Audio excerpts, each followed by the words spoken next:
In 1940, George Orwell wrote, "Almost certainly we are moving into an age of totalitarian dictatorships, an age in which freedom of thought will be at first a deadly sin and later on a meaningless abstraction.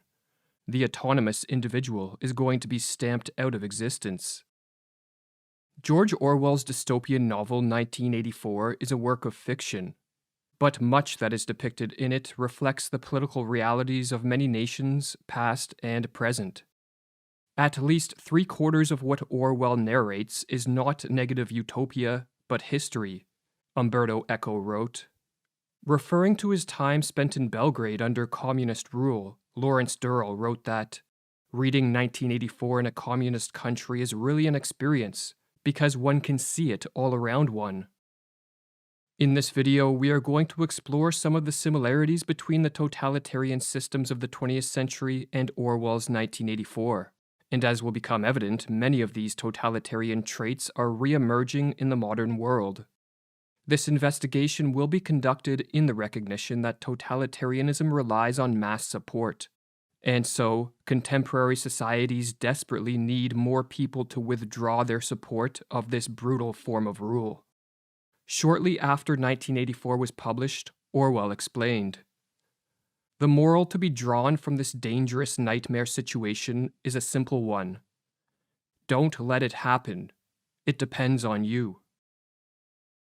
Totalitarianism is a political system whereby a centralized state apparatus attempts to control virtually all aspects of life. Everything within the state, nothing outside the state, nothing against the state, the Italian dictator Mussolini succinctly put it. While totalitarianism can emerge under the guise of various political ideologies, in the 20th century it was communism and fascism that provided the ideological support for this type of rule. Communism and fascism are often viewed as being on opposite ends of the political spectrum, but in the manner they were put into practice in the 20th century, both of these systems displayed the characteristics of the totalized, all-controlling state. Both used force and propaganda to attain power, crush economic and civil liberties, smother culture, partake in mass surveillance, and terrorize the citizenry with psychological warfare and eventually mass imprisonment and mass murder. Speaking of Stalin's communist Russia and Hitler's Nazi Germany, Orwell explained, "The two regimes, having started from opposite ends, are rapidly evolving towards the same system, a form of oligarchical collectivism. In the communist and fascist political systems of the 20th century and in 1984, the totalitarian regime maintained a tight grip of control on the populace through the use of manufactured fear. Totalitarian leaders, whether of the right or of the left, know better than anyone else how to make use of fear. They thrive on chaos and bewilderment. The strategy of fear is one of their most valuable tactics." In 1984, continuous war between the three superstates perpetuated this state of fear. It was not important who was at war with who, or who was allied with who, as this was changing all the time, and the point of the war was not for one superstate to conquer another, but for all three superstates to work behind the scenes to create the conditions of terror that would enable them all to institute totalitarian controls within their own borders. Constant surveillance of all of the citizens was an additional tool in the arsenal of the totalitarian regime of 1984. Surveillance not only allowed for more effective overt control of the citizenry, but it also induced paranoia, which made it less likely that any citizen would even dare step out of line. This surveillance was achieved, firstly, through the technology of the telescreen, which was installed in everyone's home and throughout the streets, and as Orwell explained, the telescreen received and transmitted simultaneously. There was of course no way of knowing whether you were being watched at any given moment. It was even conceivable that they watched everybody all the time. But at any rate, they could plug in your wire whenever they wanted to. You had to live, did live, from habit that became instinct, in the assumption that every sound you made was overheard, and, except in darkness, every movement scrutinized. Secondly, mass surveillance of the citizenry was conducted by the citizens of 1984 themselves. Each person watched everyone else, and each person was, in turn, watched by everyone else. The most innocent of expressions, an innocuous statement, or a subtle look of disapproval when Big Brother appeared on the telescreen, was reported to the thought police and treated as a thought crime or a face crime, as evidence that one was disloyal and had something to hide. It is intolerable to us that an erroneous thought should exist anywhere in the world, however secret and powerless it may be, Orwell has the character O'Brien explain. In Stalinist Russia, Alexander Solzhenitsyn noted that one could never be sure whether one's neighbors, friends, co-workers, the postman, or even in some cases one's own family, would report to the secret police a slip of the tongue, a criticism of Stalin or of communism. For if one was reported, their fate was usually sealed. The police would knock at the door in the middle of the night, and soon after one would be given the standard sentence of a tenor, that is, 10 years in the slave labor gulag prison camps. This form of surveillance created social conditions wherein most citizens adopted hypocrisy and lying as a way of life, or as Solzhenitsyn explains in the Gulag Archipelago. The permanent lie becomes the only safe form of existence. Every wag of the tongue can be overheard by someone, every facial expression observed by someone. Therefore, every word, if it does not have to be a direct lie, is nonetheless obliged not to contradict the general, common lie. There exists a collection of ready-made phrases, of labels, a selection of ready-made lies. In addition to a ubiquitous state of fear, in totalitarianism there exists a widespread state of confusion and mental disorientation amongst the citizenry. Many victims of totalitarianism have told me in interviews that the most upsetting experience they faced was the feeling of loss of logic, the state of confusion into which they had been brought, the state in which nothing had any validity. They simply did not know what was what. In 1984, widespread mental disorientation was stimulated via the falsification of history and the negation of the concept of objective truth.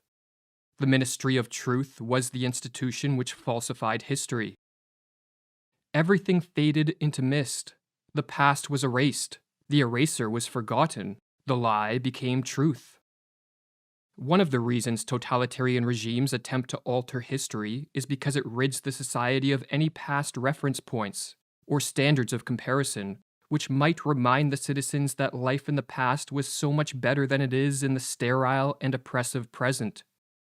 Within 20 years at the most, the huge and simple question, was life better before the revolution than it is now, would have ceased once and for all to be answerable, wrote Orwell. But another reason history is falsified by totalitarians is to ensure there are no historical roots to which the citizen can anchor and find truth, sustenance, and strength.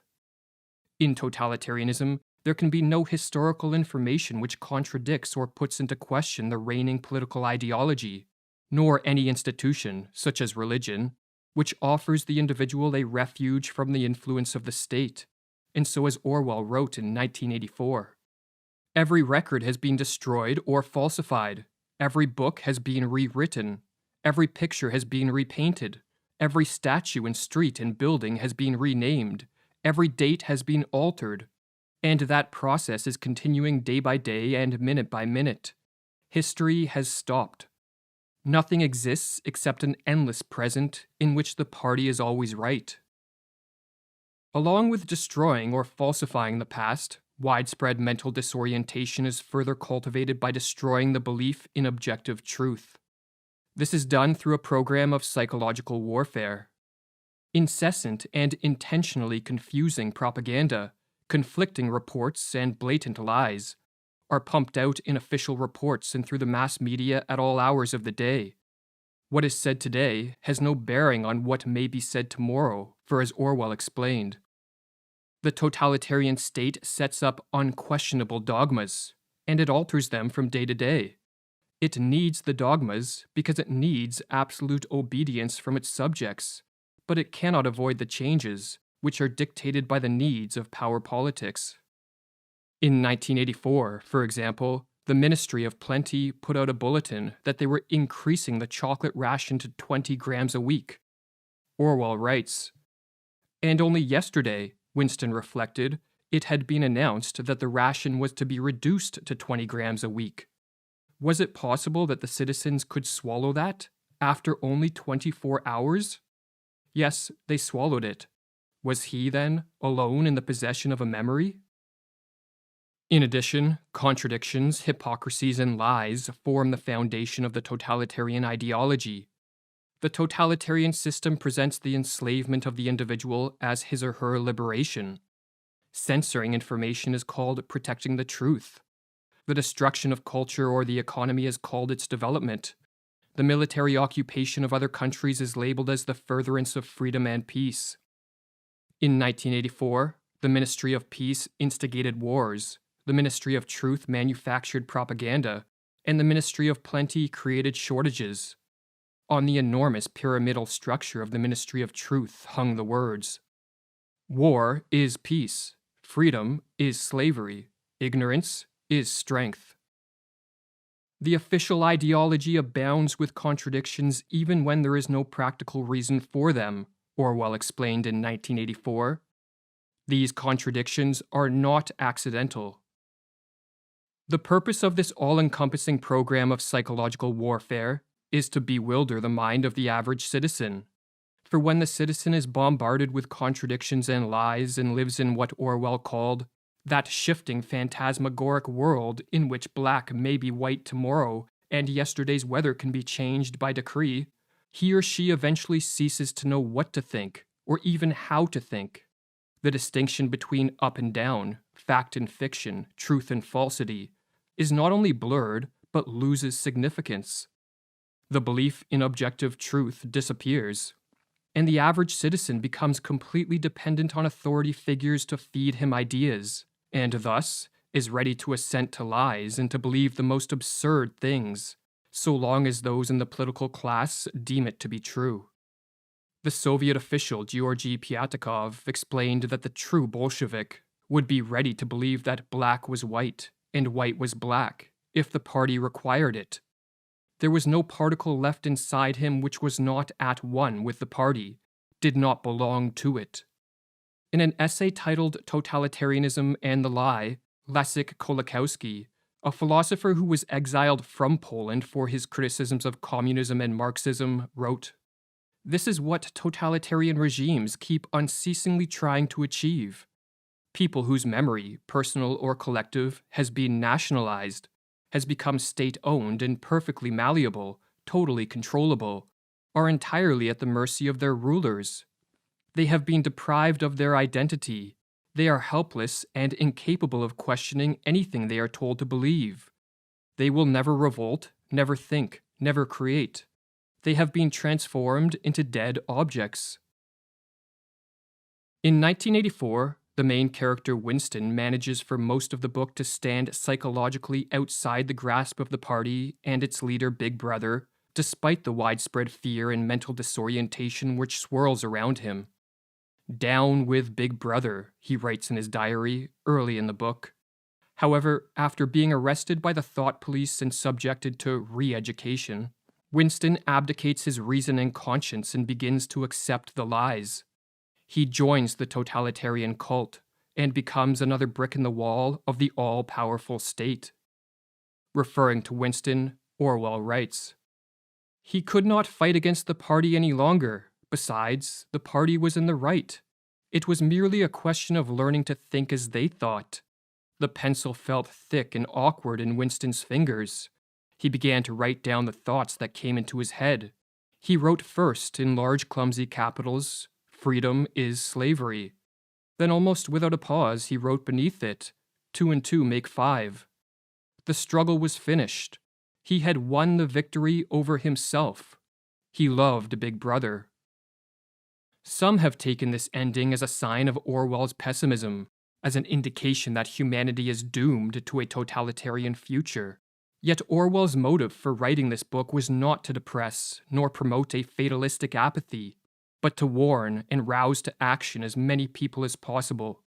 For Orwell understood as well as anyone that in the battle between totalitarianism and freedom, no one can afford to stand aside. The fate of each and every one of us hangs in the balance. Don't let it happen. It depends on you.